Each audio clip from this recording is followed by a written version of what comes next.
X2100, X2200. En rompant avec le principe du moteur placé à bord de l'engin, les autorails X2100 sont destinés à revitaliser diverses relations régionales. Leur arrivée, à partir de 1980, marque la volonté affirmée par la SNCF de moderniser son parc d'autorails. L'autorail X2100, déjà amorcé avec les X4300, X4500, la tendance à placer le moteur sous le plancher se concrétise encore plus avec l'arrivée des X2100, permettant de rouler à 140 km/h et offrant des places en première et en deuxième classe. Cet engin monocaisse peut tracter des remorques en cas d'affluence accrue. Ils peuvent en outre circuler en jumelage avec d'autres séries d'autorails comme les X2800 et X2200. La caisse est haute, spacieuse, et pour accroître le confort général, le roulement est doux.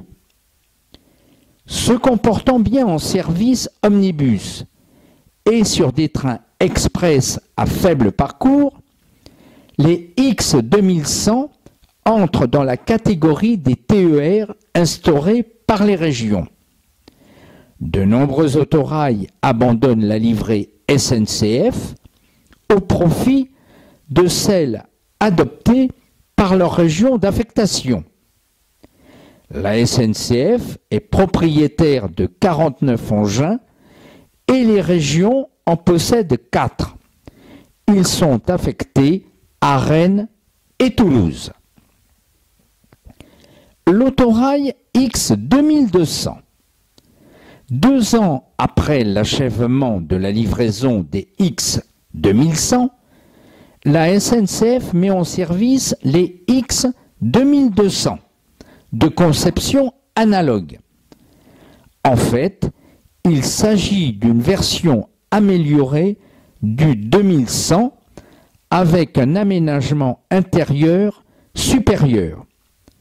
Reprenant les dispositions techniques de son prédécesseur, cet autorail, construit aussi par A.N.F. Schneider, va participer à la modernisation des relations régionales et faire son entrée dans le parc affecté aux trains TER.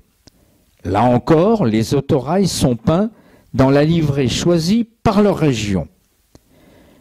Des 59 éléments, 56 sont la propriété de la SNCF et sont basés principalement à Limoges. Mais d'autres éléments sont titulaires à Marseille et roulent sur la ligne Nice-Cogny, par exemple.